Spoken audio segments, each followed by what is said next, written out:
Gates of Imagination presents Call of Cthulhu by H.P. Lovecraft. Read by Josh Greenwood. Found among the papers of the late Francis Wayland Thurston of Boston.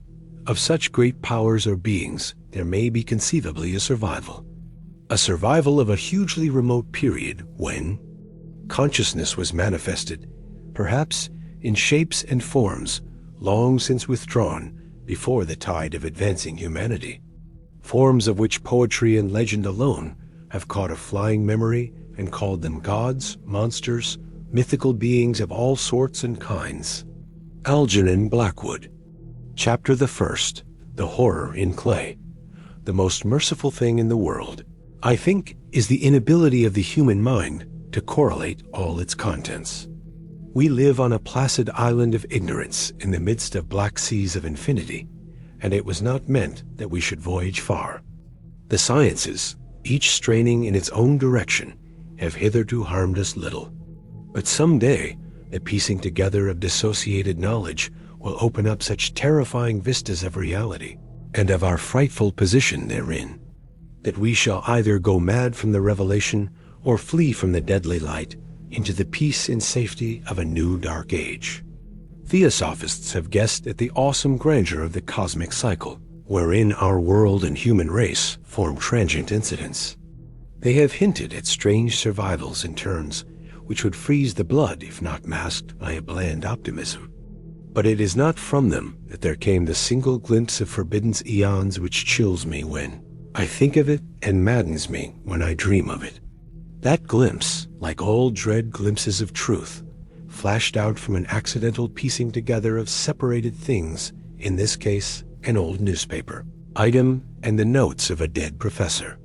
I hope that no one else will accomplish this piecing out. Certainly, if I live, I shall never knowingly supply a link in so hideous a chain. I think that the professor, too, intended to keep silent regarding the part he knew, and that he would have destroyed his notes had not sudden death seized him. My knowledge of the thing began in the winter of 1926-27 with the death of my granduncle George Gamble Angel, Professor Emeritus of Semitic Languages in Brown University, Providence, Rhode Island. Professor Angel was widely known as an authority on ancient inscriptions and had frequently been resorted to by the heads of prominent museums, so that his passing at the age of 92 may be recalled by many. Locally, interest was intensified by the obscurity of the cause of death. The professor had been stricken whilst returning from the Newport boat, falling suddenly, as witnesses said, after having been jostled by a nautical-looking Negro who had come from one of the queer, dark courts on the precipitous hillside which formed a short cut from the waterfront to the deceased's home in William Street. Physicians were unable to find any visible disorder, but concluded, after perplexed debate, that some obscure lesion of the heart, induced by the brisk ascent of so steep a hill by so elderly a man, was responsible for the end. At the time I saw no reason to dissent from this dictum, but latterly I am inclined to wonder, and more than wonder. As my granduncle's heir and executor, for he died a childless widower, I was expected to go over his papers with some thoroughness, and for that purpose moved his entire set of files and boxes to my quarters in Boston. Much of the material which I correlated will be later published by the American Archaeological Society, but there was one box which I found exceedingly puzzling, and which I felt much averse from showing to other eyes. It had been locked, and I did not find the key till it occurred to me to examine the personal ring which the professor carried always in his pocket. Then indeed I succeeded in opening it, but when I did so, seemed only to be confronted by a greater and more closely locked barrier. For what could be the meaning of the queer clay bas-relief and the disjointed jottings, ramblings, and cuttings which I found? Had my uncle, in his latter years, become credulous of the most superficial impostures? I resolved to search out the eccentric sculptor responsible for this apparent disturbance of an old man's peace of mind. The bas-relief was a rough rectangle less than an inch thick and about 5 by 6 inches in area, obviously of modern origin. Its designs, however, were far from modern in atmosphere and suggestion. For although the vagaries of cubism and futurism are many and wild, they do not often reproduce that cryptic regularity which lurks in prehistoric writing. And writing of some kind the bulk of these designs seems certainly to be. Though my memory, despite much familiarity with the papers and collections of my uncle, failed in any way to identify this particular species, or even to hint at its remotest affiliations. Above these apparent hieroglyphics was a figure of evidently pictorial intent, though its impressionistic execution forbade a very clear idea of its nature. It seemed to be a sort of monster, or symbol representing a monster, of a form which only a diseased fancy could conceive. If I say that my somewhat extravagant imagination yielded simultaneous pictures of an octopus, a dragon, and a human caricature, I shall not be unfaithful to the spirit of the thing. A pulpy, tentacled head surmounted a grotesque and scaly body with rudimentary wings. But it was the general outline of the whole which made it most shockingly frightful. Behind the figure was a vague suggestion of a cyclopean architectural background. The writing accompanying this oddity was, aside from a stack of press cuttings, in Professor Angel's most recent hand, and made no pretense to literary style. What seemed to be the main document was headed Cthulhu Cult in characters, painstakingly printed to avoid the erroneous reading of a word so unheard of. The manuscript was divided into two sections, the first of which was headed 1925 Dream and Dream Work of H. A. Wilcox, 7 Thomas St. Providence R.I., and the second, Narrative of Inspector John R. Legras, 121 Bienville St., New Orleans, La. At 1908 IASMTG, Notes on Same, and Professor Webb's account. The other manuscript papers were all brief notes, some of them accounts of the queer dreams of different persons, some of them citations from theosophical books and magazines, notably W. Scott Eliot's Atlantis and the Lost Lemuria, and the rest comments on long-surviving secret societies and hidden cults, with references to passages in such mythological and anthropological sourcebooks as Fraser's Golden Bough and Miss Murray's Witch Cult in Western Europe.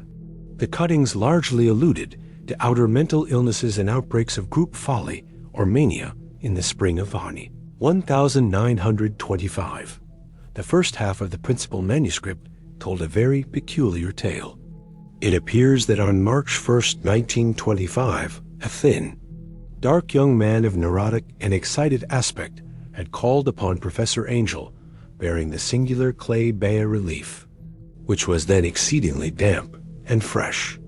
His card bore the name of Henry Anthony Wilcox, and my uncle had recognized him as the youngest son of an excellent family slightly known to him, who had latterly been studying sculpture at the Rhode Island School of Design and living alone at the Fleur-de-Lis building near that institution.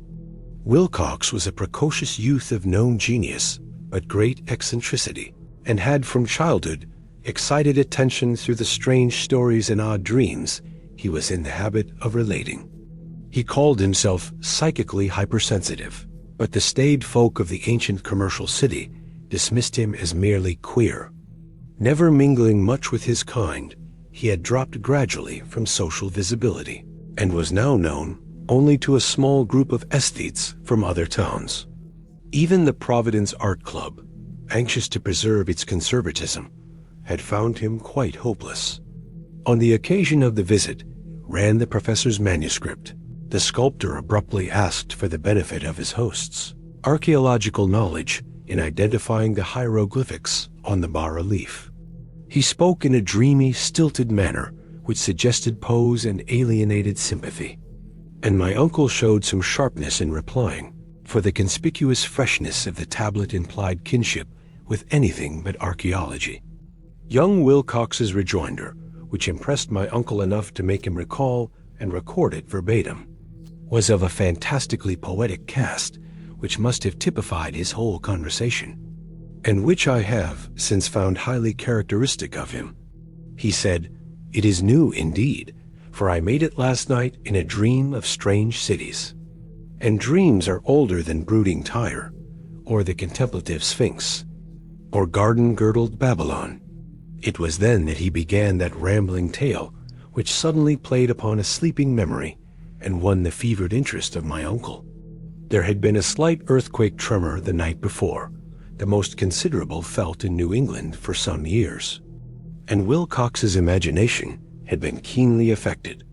Upon retiring, he had had an unprecedented dream of great cyclopean cities of Titan blocks and sky-flung monoliths, all dripping with green ooze and sinister with latent horror.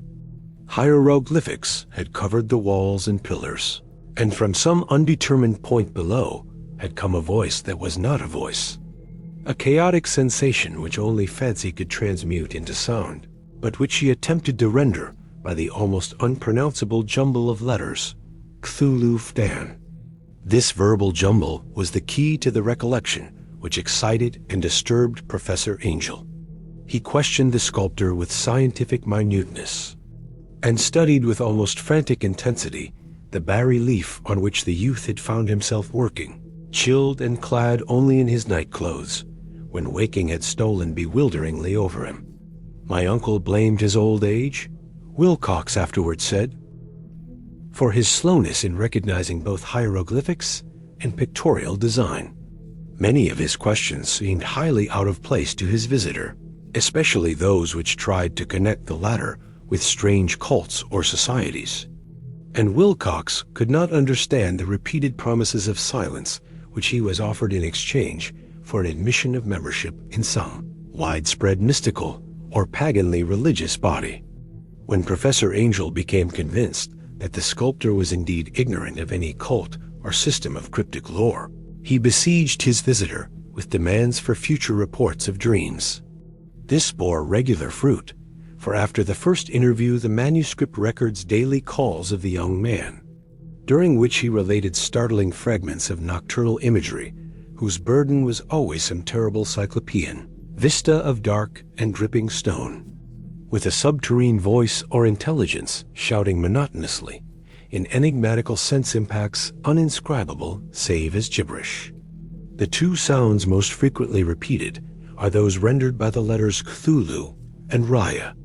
On March 2, 3D, the manuscript continued, Wilcox failed to appear, and inquiries at his quarters revealed that he had been stricken with an obscure sort of fever and taken to the home of his family in Waterman Street.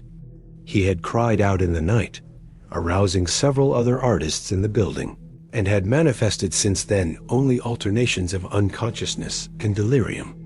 My uncle at once telephoned the family, and from that time forward kept close watch of the case, calling often at the Thayer Street office of Dr. Toby, whom he learned to be in charge. The youth's febrile mind, apparently, was dwelling on strange things, and the doctor shuddered now and then as he spoke of them. They included not only a repetition of what he had formerly dreamed, but touched wildly on a gigantic thing, miles high, which walked or lumbered about. He at no time fully described this object, but occasional frantic words, as repeated by Dr. Toby, convinced the professor that it must be identical with the nameless monstrosity he had sought to depict in his dream sculpture. Reference to this object, the doctor added, was invariably a prelude to the young man's subsidence into lethargy. His temperature, oddly enough, was not greatly above normal, but his whole condition was otherwise such as to suggest true fever rather than mental disorder. On April 2nd at about 3 p.m., every trace of Wilcox's malady suddenly ceased. He sat upright in bed, astonished to find himself at home, and completely ignorant of what had happened in dream or reality since the night of March 22nd, pronounced well by his physician. He returned to his quarters in 3 days, but to Professor Angel, he was of no further assistance. All traces of strange dreaming had vanished with his recovery, and my uncle kept no record of his night thoughts after a week of pointless and irrelevant accounts of thoroughly usual visions. Here the first part of the manuscript ended, but references to certain of the scattered notes gave me much material for thought. So much, in fact, that only the ingrained skepticism then forming my philosophy can account for my continued distrust of the artist. The notes in question were those descriptive of the dreams of various persons, covering the same period as that in which young Wilcox had had his strange visitations. My uncle, it seems, had quickly instituted a prodigiously far-flung body of inquiries amongst nearly all the friends whom he could question without impertinence, asking for nightly reports of their dreams and the dates of any notable visions for some time past. The reception of his request seems to have been varied, but he must, at the very least, have received more responses than any ordinary man could have handled without a secretary. This original correspondence was not preserved, but his notes formed a thorough and really significant digest. Average people in society and business knew England's traditional salt of the earth gave an almost completely negative result, though scattered cases of uneasy but formless nocturnal impressions appear here and there. Always between March 23d and April 2nd, the period of young Wilcox's delirium, scientific men were little more affected, though 4 cases of vague description suggest fugitive glimpses of strange landscapes, and in one case there is mentioned a dread of something abnormal. It was from the artists and poets that the pertinent answers came, and I know that panic would have broken loose had they been able to compare notes. As it was, lacking their original letters, I half suspected the compiler of having asked leading questions, or of having edited the correspondence in corroboration of what he had latently resolved to see. That is why I continued to feel that Wilcox, somehow cognizant of the old data which my uncle had possessed, had been imposing on the veteran scientist. These responses from aesthetes told a disturbing tale. From February 28th to April 2nd, a large proportion of them had dreamed very bizarre things, the intensity of the dreams being immeasurably the stronger during the period of the sculptor's delirium. Over a fourth of those who reported anything reported scenes and half-sounds not unlike those which Wilcox had described, and some of the dreamers confessed acute fear of the gigantic nameless thing visible toward the last. One case, which the note describes with emphasis, was very sad. The subject, a widely known architect with leanings toward theosophy and occultism, went violently insane on the date of young Wilcox's seizure and expired several months later after incessant screamings to be saved from some escaped denizen of hell. Had my uncle referred to these cases by name instead of merely by number, I should have attempted some corroboration and personal investigation. But as it was, I succeeded in tracing down only a few.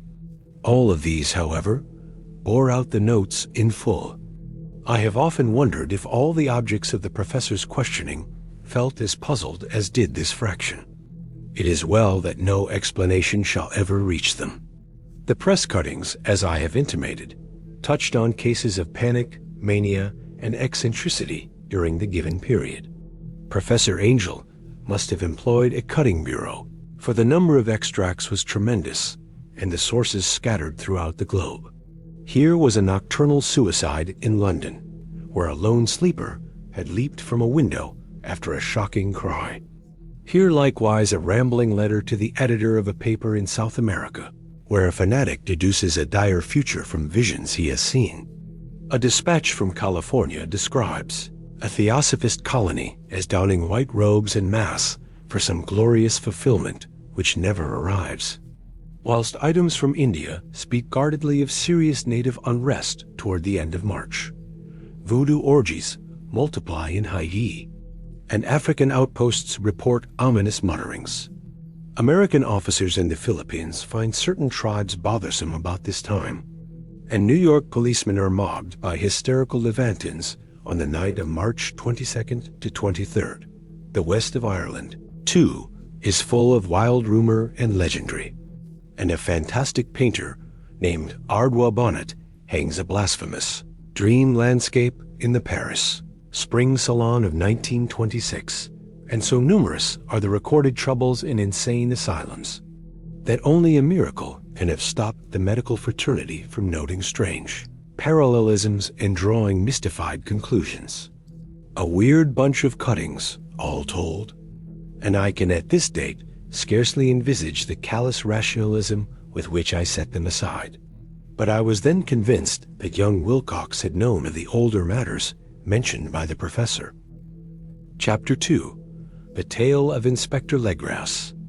The older matters which had made the sculptor's dream and bas-relief so significant to my uncle formed the subject of the second half of his long manuscript. Once before, it appears, Professor Angel had seen the hellish outlines of the nameless monstrosity, puzzled over the unknown hieroglyphics, and heard the ominous syllables which can be rendered only as Cthulhu, and all this in so stirring and horrible a connection that it is small wonder he pursued young Wilcox with queries and demands for data. The earlier experience had come in 1908, 17 years before, when the American Archaeological Society held its annual meeting in St. Louis. Professor Angel, as befitted one of his authority and attainments, had had a prominent part in all the deliberations, and was one of the first to be approached by the several outsiders who took advantage of the convocation to offer questions for correct answering and problems for expert solution. The chief of these outsiders, and in a short time the focus of interest for the entire meeting, was a commonplace-looking middle-aged man who had traveled all the way from New Orleans for certain special information unobtainable from any local source. His name was John Raymond Legras, and he was by profession an inspector of police. With him, he bore the subject of his visit, a grotesque, repulsive, and apparently very ancient stone statuette whose origin he was at a loss to determine. It must not be fancied that Inspector Legras had the least interest in archaeology. On the contrary, his wish for enlightenment was prompted by purely professional considerations. The statuette, idol, fetish, or whatever it was, had been captured some months before in the wooded swamps south of New Orleans during a raid on a supposed voodoo meeting.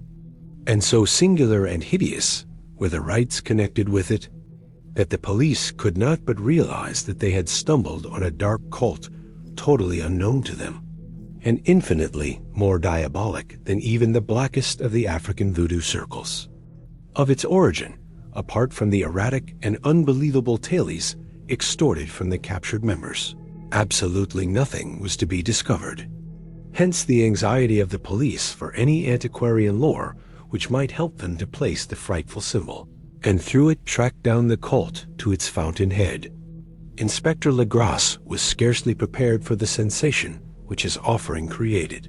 One sight of the thing had been enough to throw the assembled men of science into a state of tense excitement, and they lost no time in crowding around him to gaze at the diminutive figure whose utter strangeness and air of genuinely abysmal antiquity hinted so potently at unopened and archaic vistas.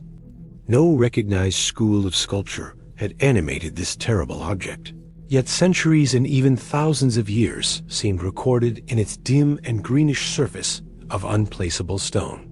The figure, which was finally passed slowly from man to man for close and careful study, was between 7 and 8 inches in height and of exquisitely artistic workmanship. It represented a monster of vaguely anthropoid outline, but with an octopus-like head whose face was a mass of feelers, a scaly, rubbery-looking body, prodigious claws on hind and fore feet, and long, narrow wings behind. This thing, which seemed instinct with a fearsome and unnatural malignancy, was of a somewhat bloated corpulence, and squatted evilly on a rectangular block or pedestal covered with undecipherable characters. The tips of the wings touched the back edge of the block. The seat occupied the center, whilst the long, curved claws of the doubled-up, crouching hind legs gripped the front edge and extended a quarter of the way down toward the bottom of the pedestal. The cephalopod head was bent forward, so that the ends of the facial feelers brushed the backs of huge forepaws, which clasped the croucher's elevated knees. The aspect of the whole was abnormally lifelike, and the more subtly fearful because its source was so totally unknown. Its vast, awesome, and incalculable age was unmistakable. Yet not one link did it show with any known type of art belonging to civilization's youth, or indeed to any other time. Totally separate and apart, its very material was a mystery. For the soapy, greenish-black stone with its golden or iridescent flecks and striations resembled nothing familiar to geology or mineralogy.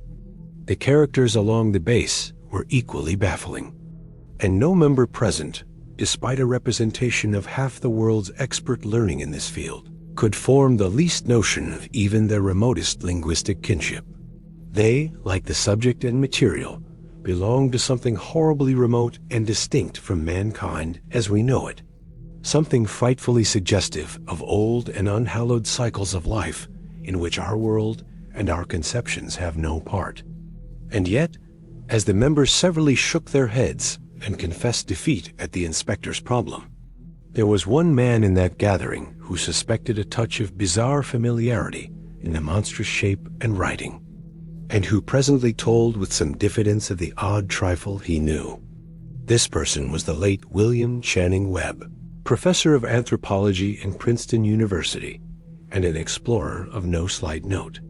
Professor Webb had been engaged, 48 years before, in a tour of Greenland and Iceland in search of some runic inscriptions which he failed to unearth, and whilst high up on the West Greenland coast had encountered a singular tribe or cult of degenerate Eskimo whose religion, a curious form of devil worship, chilled him with its deliberate bloodthirstiness and repulsiveness. It was a faith of which other Eskimo knew little, and which they mentioned only with shudders, saying that it had come down from horribly ancient eons before ever the world was made. Besides nameless rites and human sacrifices, there were certain queer hereditary rituals, addressed to a supreme elder devil or Tornisuk, and of this Professor Webb had taken a careful phonetic copy from an aged Angikok or wizard priest, expressing the sounds in Roman letters as best he knew how. But just now of prime significance was the fetish which this cult had cherished, and around which they danced when the aurora leaped high over the ice cliffs. It was, the professor stated, a very crude bas-relief of stone, comprising a hideous picture and some cryptic writing. And so far as he could tell, it was a rough parallel in all essential features of the bestial thing now lying before the meeting. This data, received with suspense and astonishment by the assembled members, proved doubly exciting to Inspector Legrasse, and he began at once to ply his informant with questions.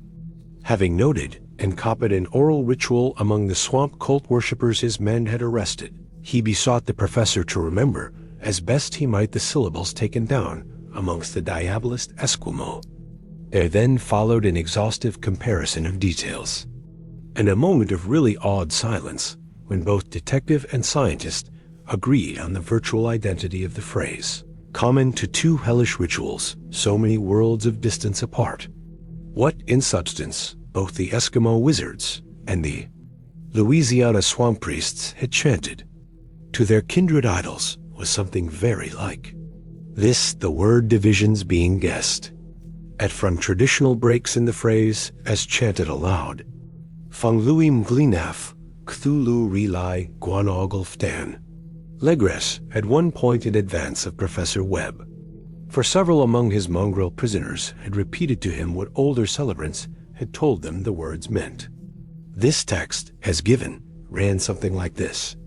In his house at Rylai dead, Kailu waits dreaming. And now, in response to a general and urgent demand, Inspector Legrasse related as fully as possible his experience with the swamp worshippers, telling a story to which I could see my uncle attached profound significance. It savored of the wildest dreams of mythmaker and theosophist, and disclosed an astonishing degree of cosmic imagination among such half-castes and pariahs as might be least expected to possess it.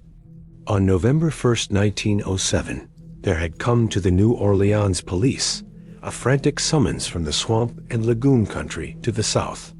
The squatters there, mostly primitive but good-natured descendants of Lafitte's men, were in the grip of stark terror from an unknown thing which had stolen upon them in the night. It was voodoo, apparently, but voodoo of a more terrible sort than they had ever known. And some of their women and children had disappeared since the malevolent tom-tom had begun its incessant beating far within the black-haunted woods where no dweller ventured. There were insane shouts and harrowing screams, soul-chilling chants and dancing devil flames. And the frightened messenger added, the people could stand it no more. So a body of 20 police, filling 2 carriages and an automobile, had set out in the late afternoon with the shivering squatter as a guide. At the end of the passable road they alighted, and for miles splashed on in silence through the terrible cypress woods, where day never came. Ugly roots and malignant hanging nooses of Spanish moss beset them, and now and then a pile of dank stones or fragment of a rotting wall, intensified by its hint of morbid habitation, a depression which every malformed tree and every fungus islet combined to create. At length the squatter settlement, a miserable huddle of huts, hove in sight, and hysterical dwellers ran out to cluster around the group of bobbing lanterns. The muffled beat of tom-toms was now faintly audible far, far ahead, and a curdling shriek came at infrequent intervals when the wind shifted. A reddish glare, too, seemed to filter through the pale undergrowth beyond endless avenues of forest night, reluctant even to be left alone again. Each one of the cowed squatters refused point-blank to advance another inch toward the scene of unholy worship. So Inspector Legrasse and his 19 colleagues plunged on unguided into black arcades of horror that none of them had ever trod before.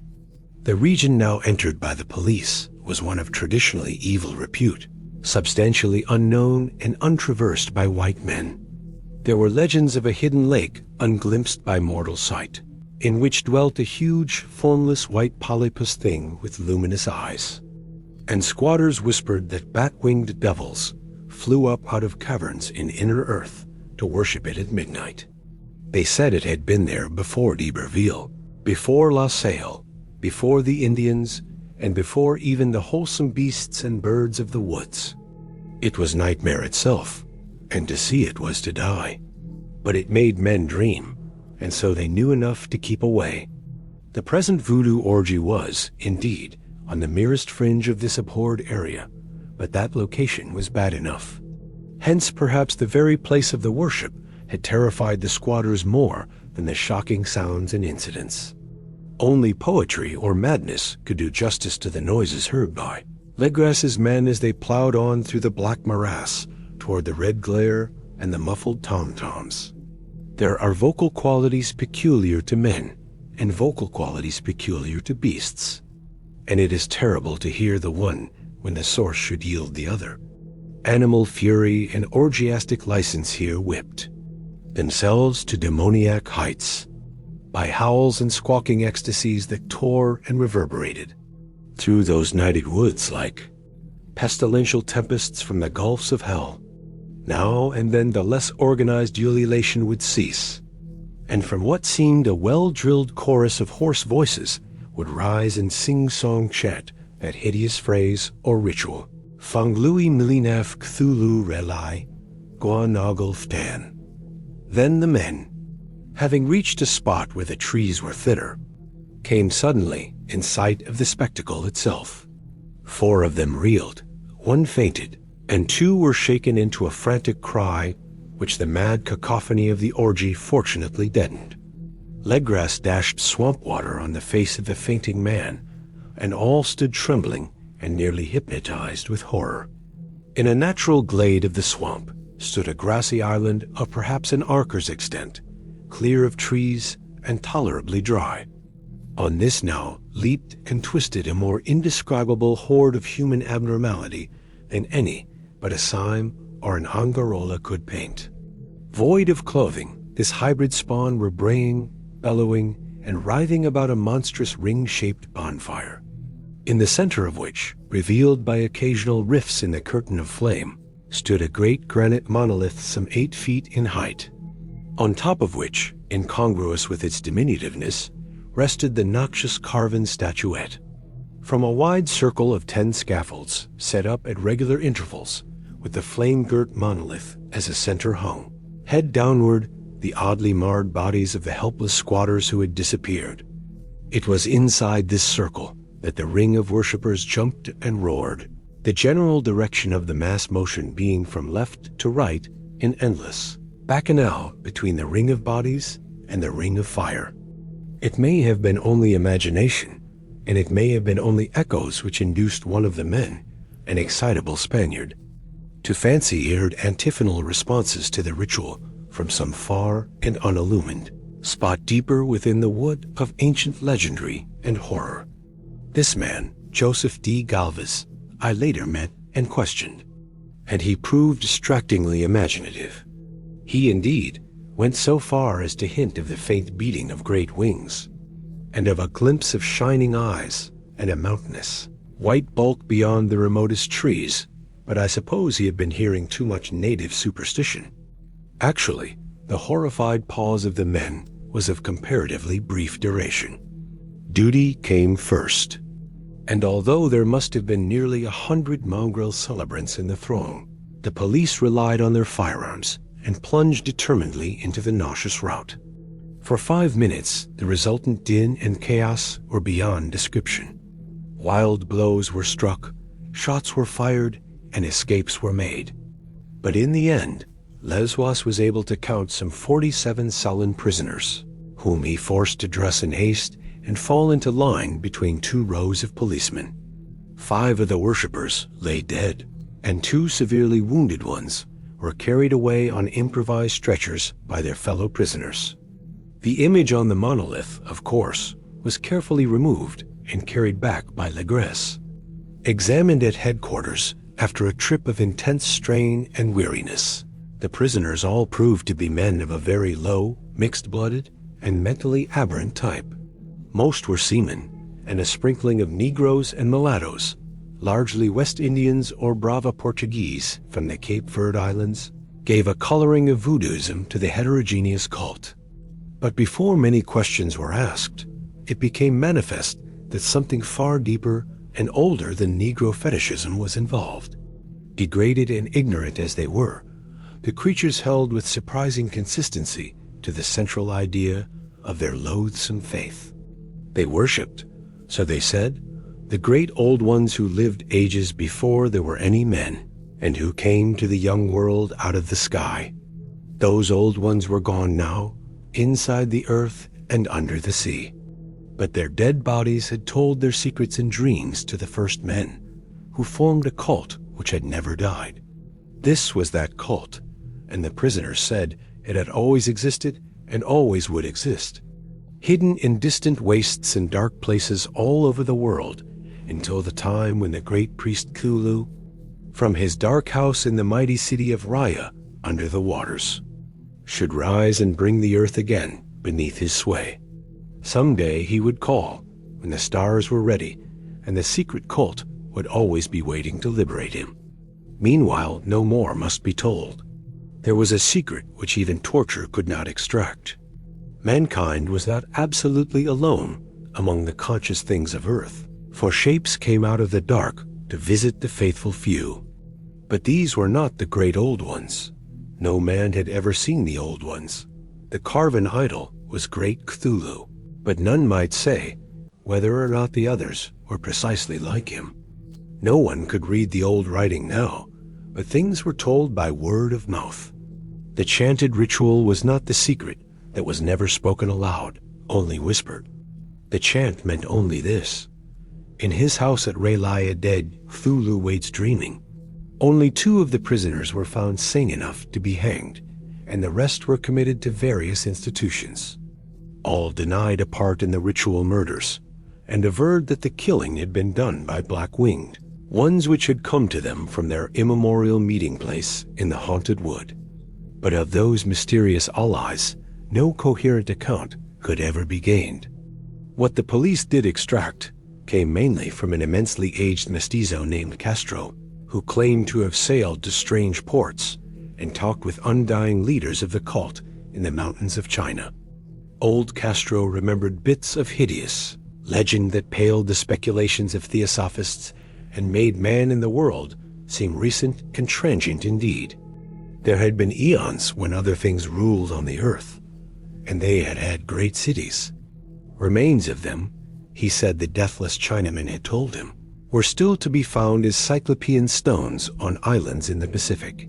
They all died vast epochs of time before men came, but there were arts which could revive them when the stars had come round again to the right positions in the cycle of eternity. They had, indeed, come themselves from the stars, and brought their images with them. These great old ones, Castro continued, were not composed altogether of flesh and blood. They had shape for, did not this star-fashioned image prove it? But that shape was not made of matter. When the stars were right, they could plunge from world to world through the sky. But when the stars were wrong, they could not live. But although they no longer lived, they would never really die. They all lay in stone houses in their great city of Raya, preserved by the spells of mighty Cthulhu for a glorious resurrection when the stars and the earth might once more be ready for them. But at that time, some force from outside must serve to liberate their bodies. The spells that preserved them intact likewise prevented them from making an initial move, and they could only lie awake in the dark and think whilst uncounted millions of years rolled by. They knew all that was occurring in the universe, but their mode of speech was transmitted thought. Even now they talked in their tombs.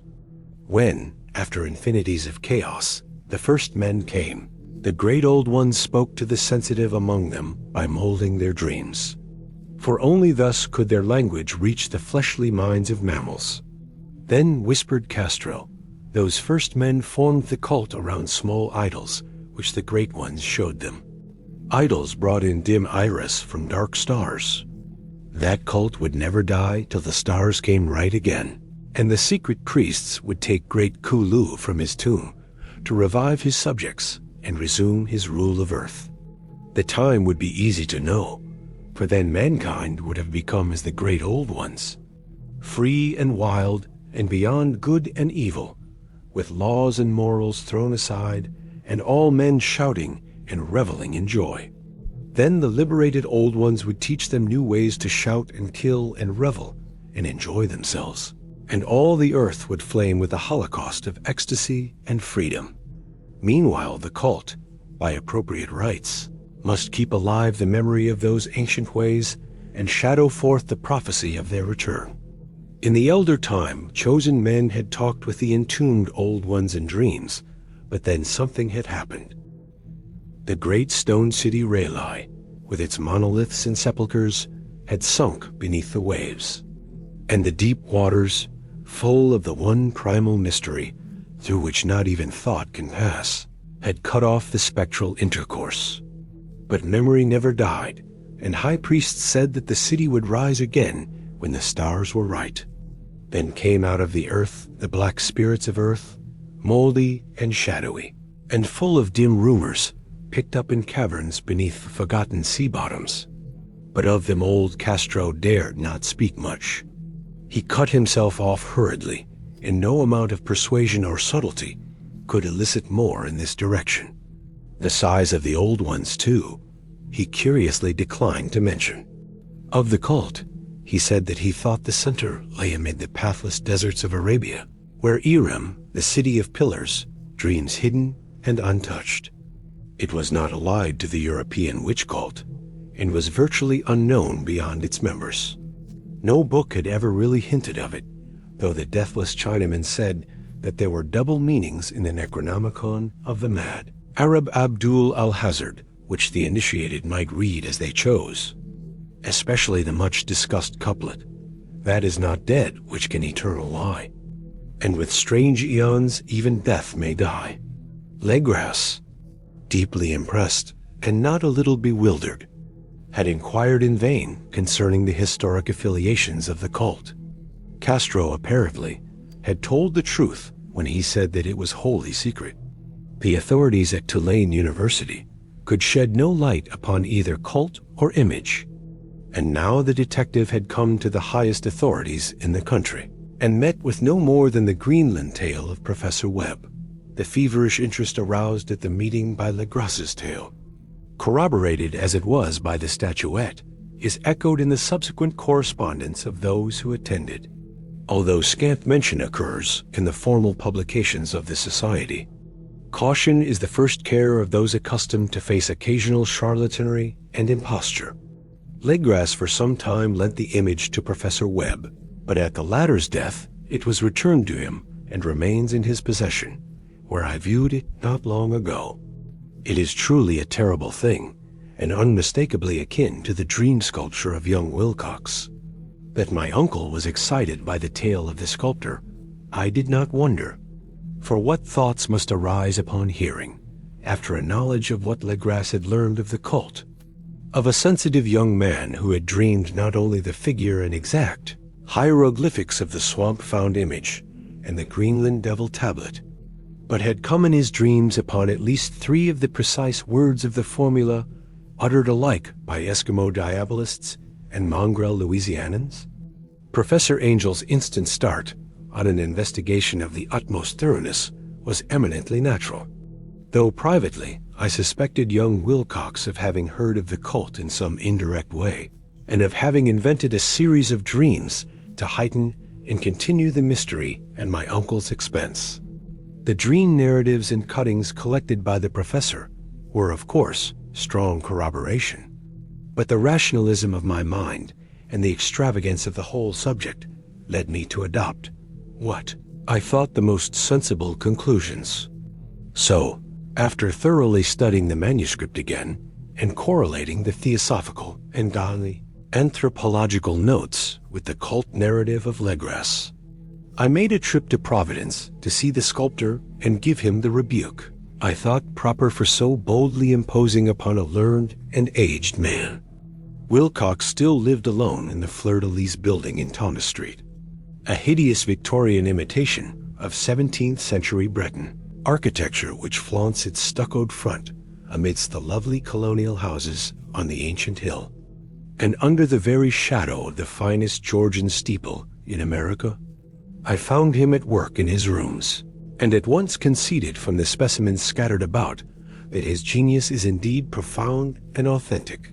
He will, I believe, sometime be heard from as one of the great decadents, for he has crystallized in clay and will one day mirror in marble those nightmares and fantasies which Arthur Machen evokes in prose, and Clark Ashton Smith makes visible in verse and in painting. Dark, frail, and somewhat unkempt in aspect, he turned languidly at my knock and asked me my business without rising. When I told him who I was, he displayed some interest, for my uncle had excited his curiosity in probing his strange dreams, yet had never explained the reason for the study. I did not enlarge his knowledge in this regard, but sought with some subtlety to draw him out.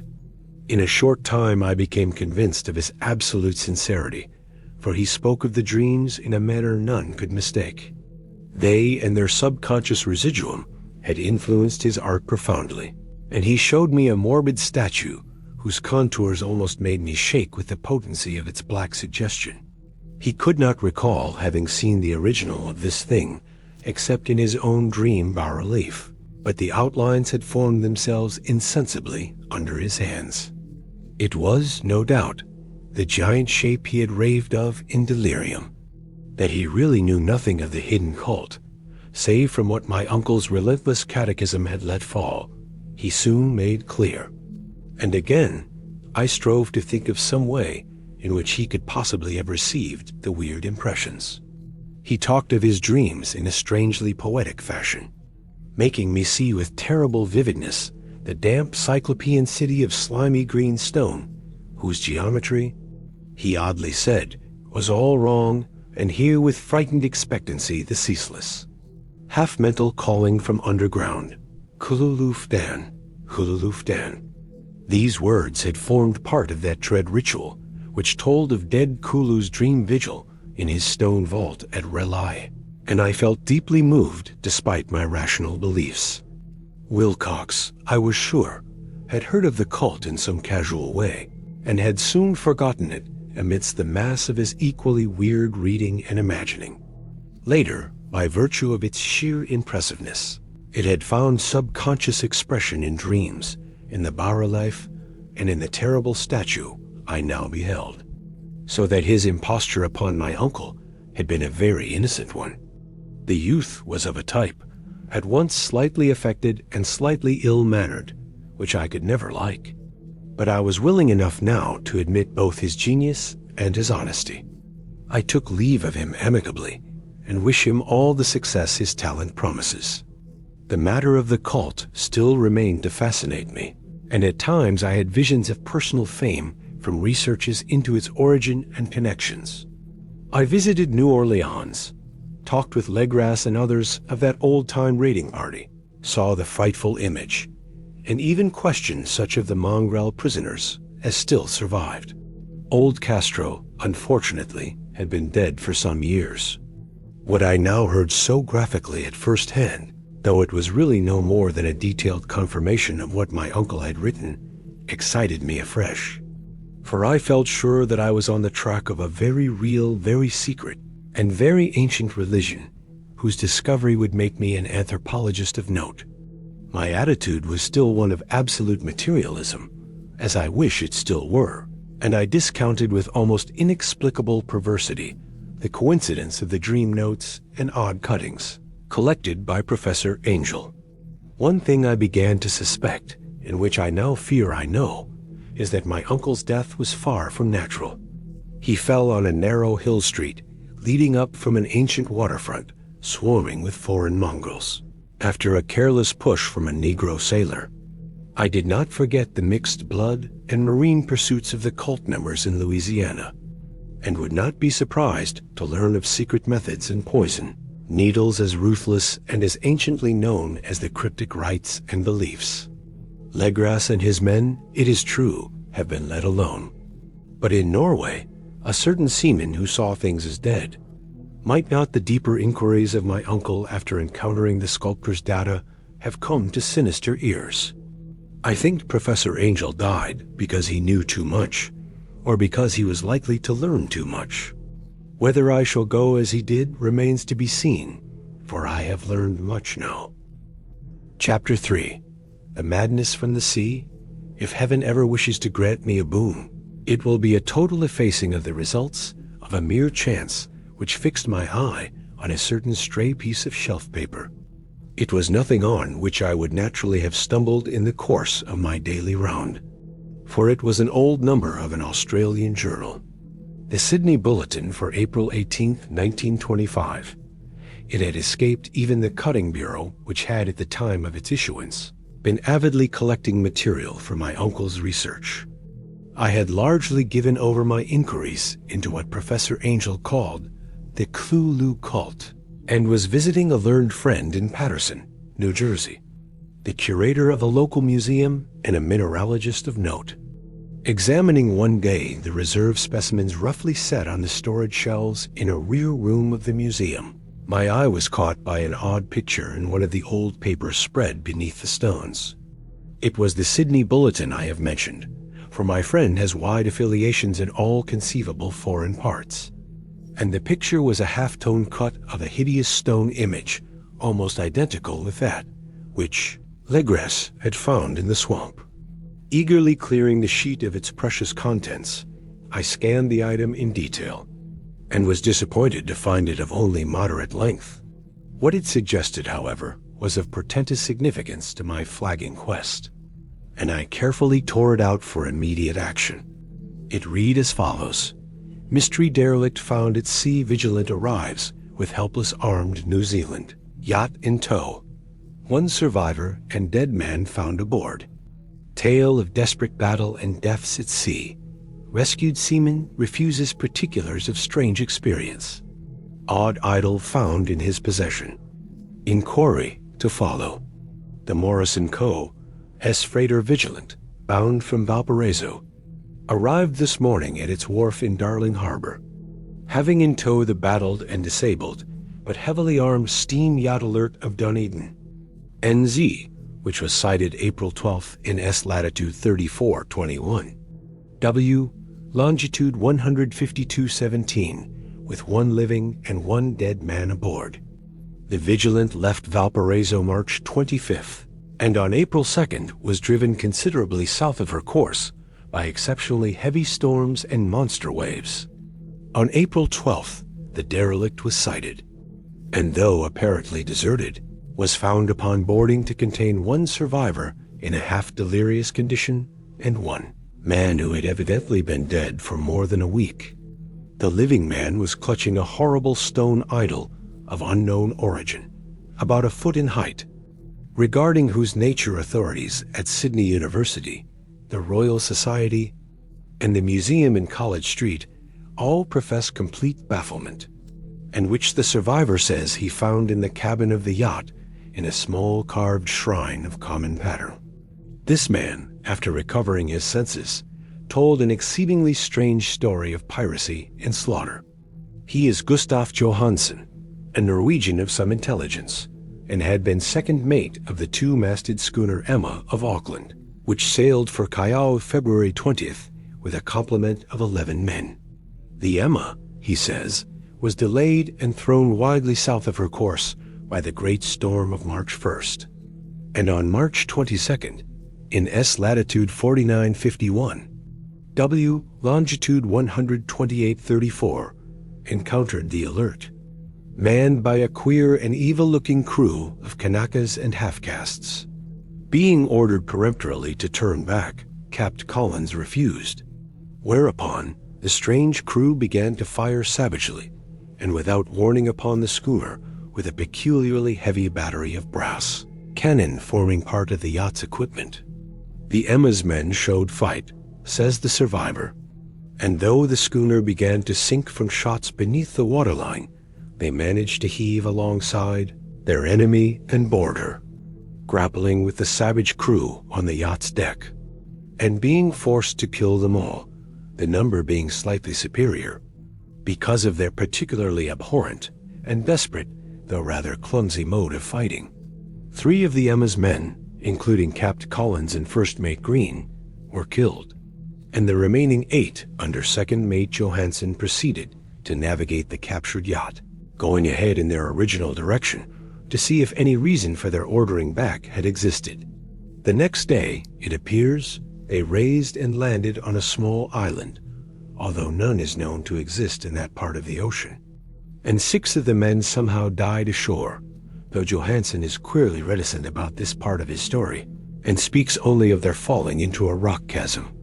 Later, it seems, he and 1 companion boarded the yacht and tried to manage her, but were beaten about by the storm of April 2nd. From that time till his rescue on the 12th, the man remembers little, and he does not even recall when William Bryden, his companion, died. Bryden's death reveals no apparent cause, and was probably due to excitement or exposure.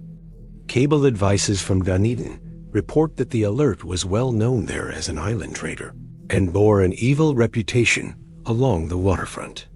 It was owned by a curious group of half-castes, whose frequent meetings and night trips to the woods attracted no little curiosity, and it had set sail in great haste just after the storm and earth tremors of March 1st.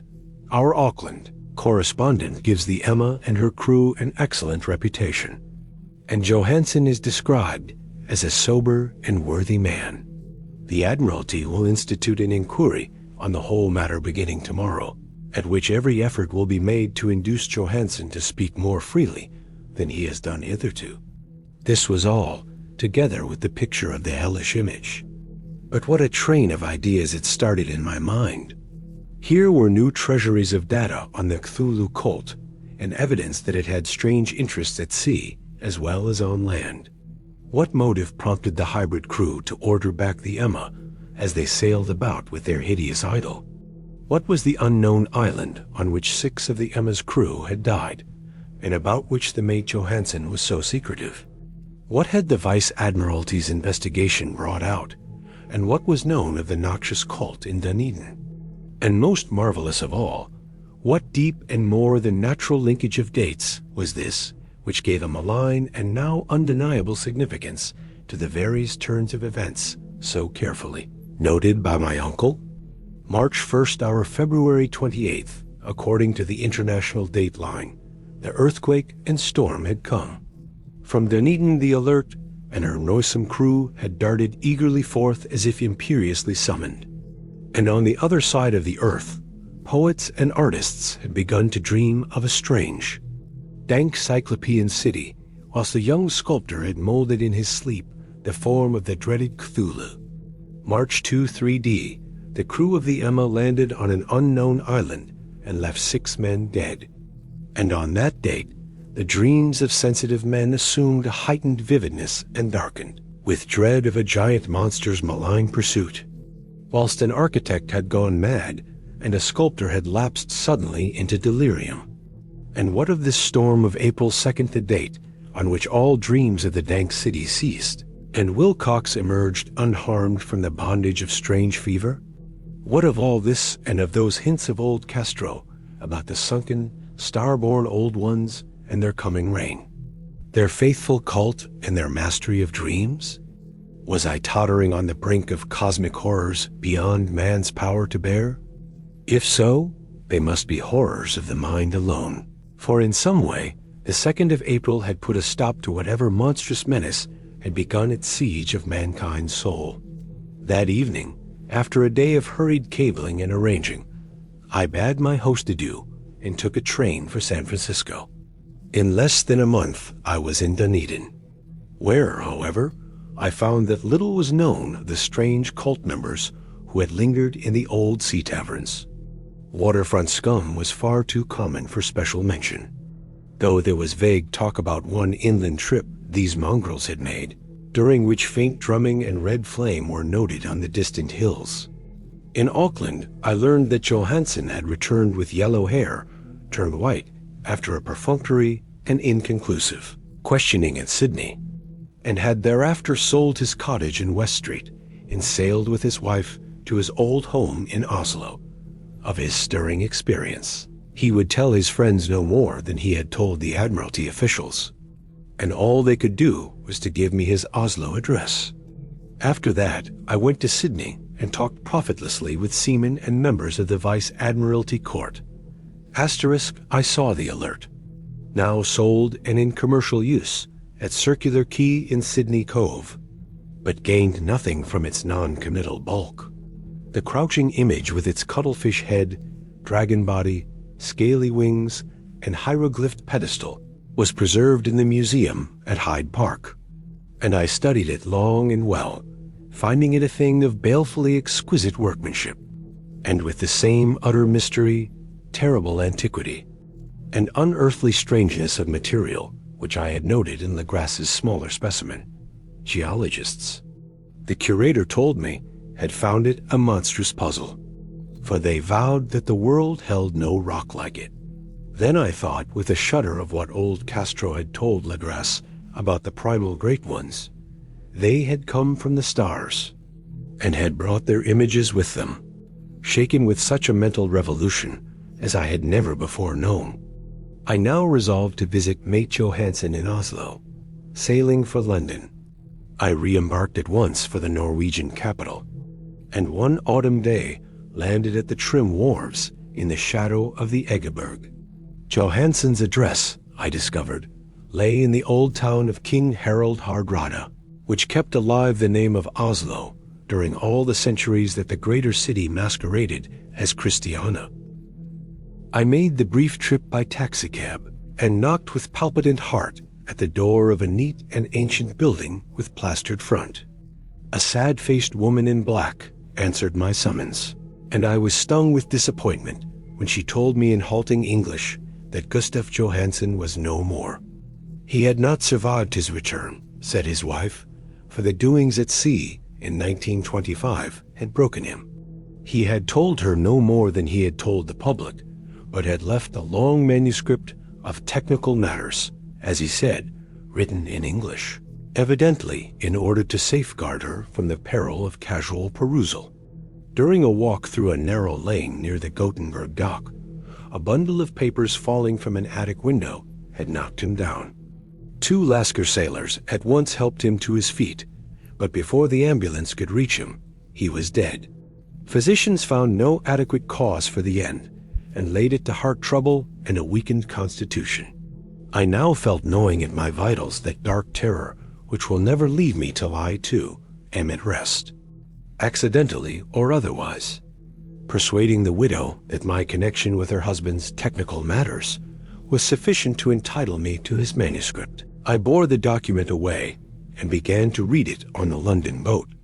It was a simple, rambling thing, a naive sailor's effort at a post facto diary, and strove to recall, day by day, that last awful voyage.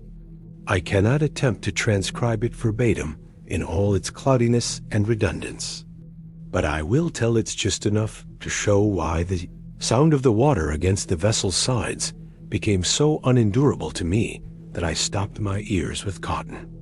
Johansen, thank God, did not know quite all, even though he saw the city and the thing, but I shall never sleep calmly again when I think of the horrors that lurk ceaselessly behind life in time and in space, and of those unhallowed blasphemies from elder stars, which dream beneath the sea, known and favored by a nightmare cult ready and eager to loose them on the world whenever another earthquake shall heave their monstrous stone city again to the sun and air. Johansen's voyage had begun just as he told it to the Vice-Admiralty.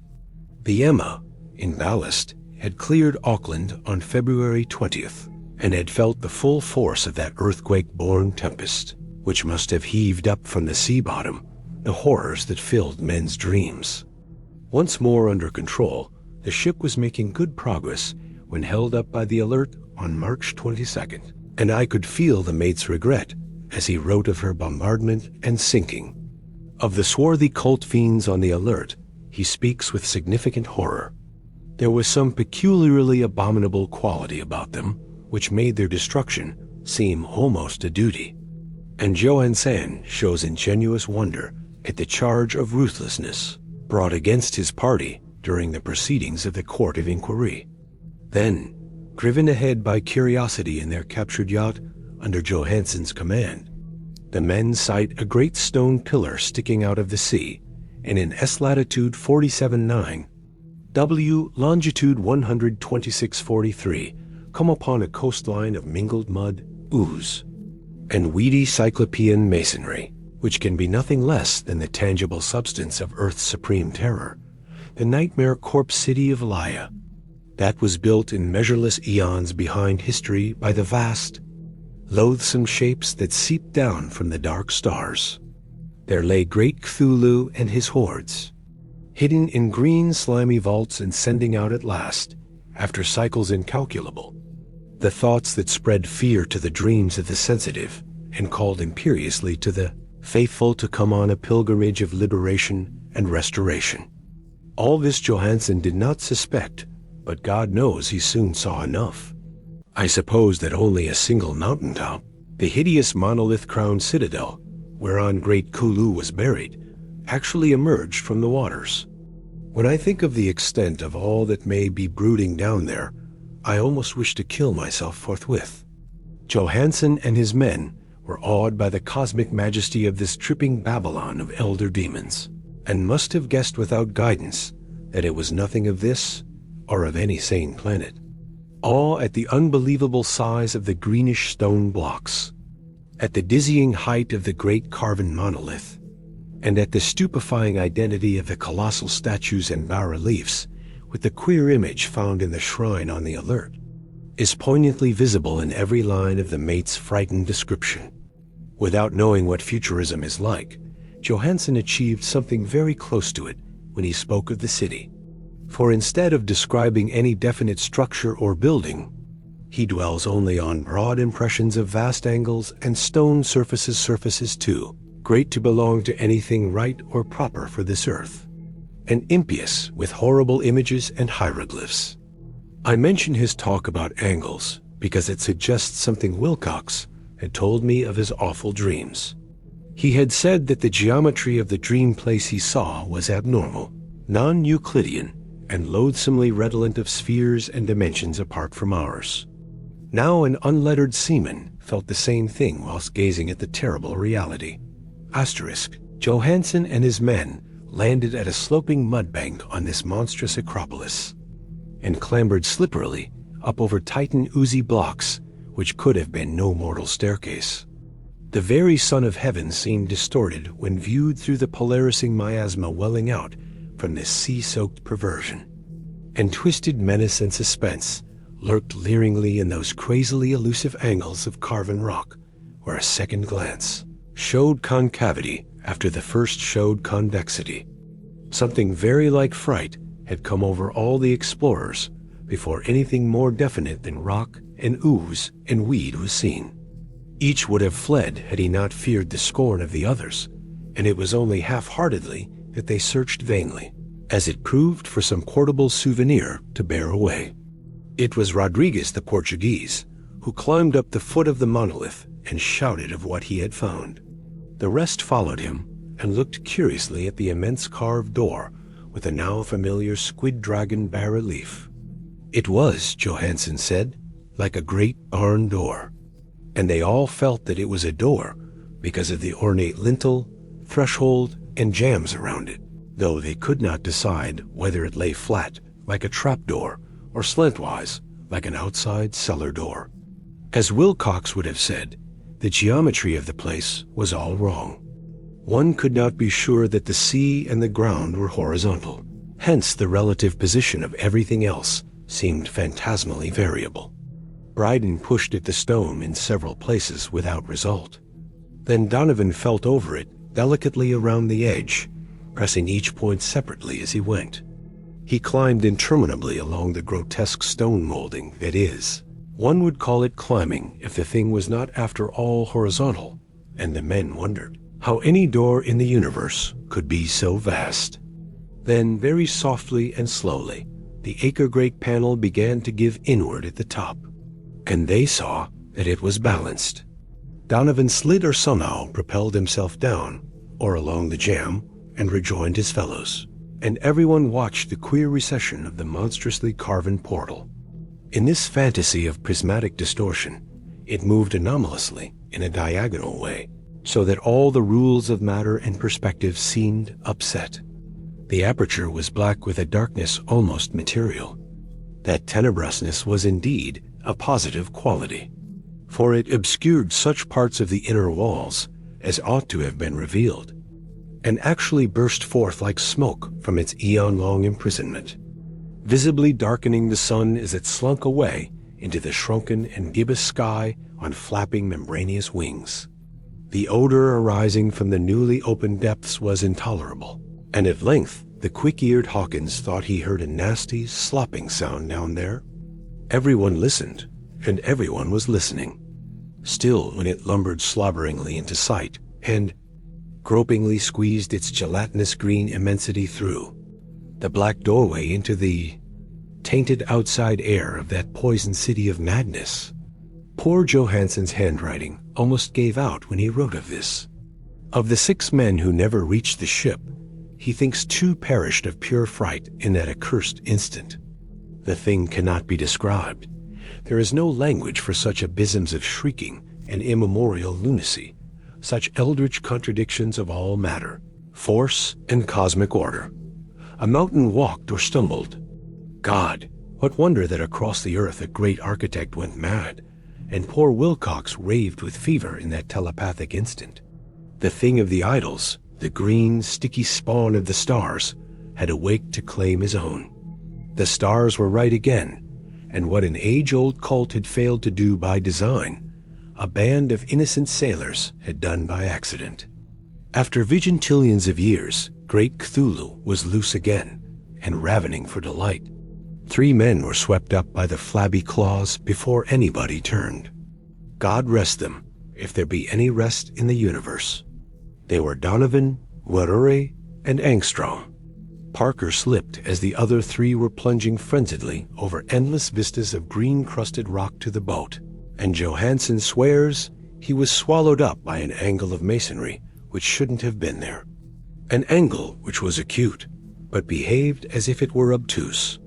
So only Bryden and Johansen reached the boat and pulled desperately for the alert as the mountainous monstrosity flopped down the slimy stones and hesitated, floundering at the edge of the water.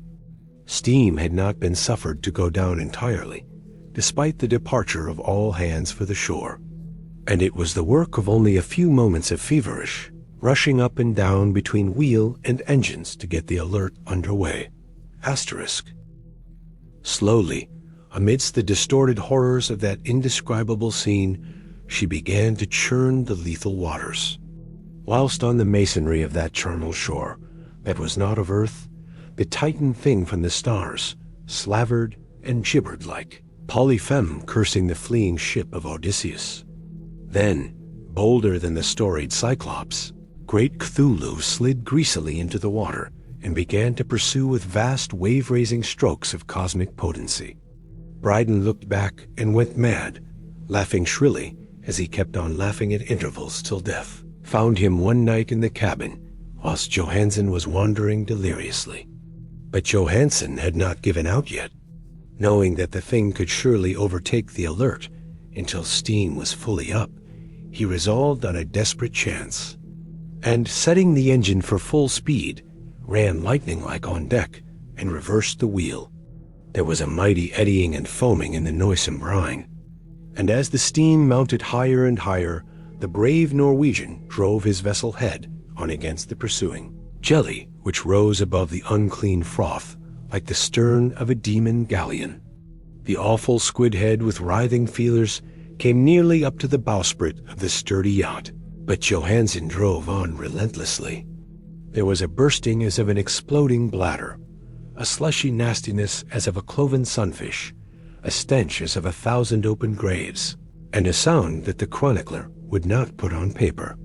For an instant, the ship was befouled by an acrid and blinding green cloud, and then there was only a venomous seething astern. Where God? In heaven.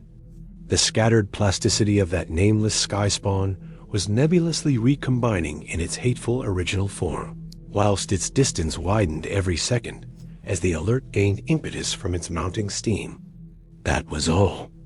After that, Johansen only brooded over the idol in the cabin and attended to a few matters of food for himself and the laughing maniac by his side. He did not try to navigate after the first bold flight, for the reaction had taken something out of his soul. Then came the storm of April 2nd, and a gathering of the clouds about his consciousness. There is a sense of spectral whirling through liquid gulfs of infinity, of dizzying rides through reeling universes on a comet's tail, and of hysterical plunges from the pit to the moon, and from the moon back again to the pit, all livened by a cachinating chorus of the distorted, hilarious elder gods and the green, bat-winged mocking imps of Tartarus. Out of that dream came rescue, the Vigilant, the Vice-Admiralty Court, the streets of Dunedin, and the long voyage back home to the old house by the Egeberg. He could not tell, they would think him mad. He would write of what he knew before death came, but his wife must not guess. Death would be a boon if only it could blot out the memories. That was the document I read, and now I have placed it in the tin box beside the bas-relief and the papers of Professor Angel. With it shall go this record of mine, this test of my own sanity, wherein is pieced together that which I hope may never be pieced together again. I have looked upon all that the universe has to hold of horror, and even the skies of spring and the flowers of summer must ever afterward be poison to me. But I do not think my life will be long. As my uncle went, as poor Johansen went, so I shall go. I know too much, and the cult still lives. Cthulhu still lives too, I suppose, again in that chasm of stone which has shielded him since the sun was young. His accursed city is sunken once more, for the Vigilant sailed over the spot after the April storm. But his ministers on earth still bellow and prance, and slay around idol-capped monoliths in lonely places. He must have been trapped by the sinking whilst within his black abyss, or else the world would by now be screaming with fright and frenzy. Who knows the end? What has risen may sink, and what has sunk may rise. Loathsomeness waits and dreams in the deep, and decay spreads over the tottering cities of men. A time will come, but I must not and cannot think. Let me pray that, if I do not survive this manuscript, my executors may put caution before audacity and see that it meets no other eye. Thank you for listening. If you like our recordings, consider liking this video and subscribing to our channel so you don't miss any more audiobooks.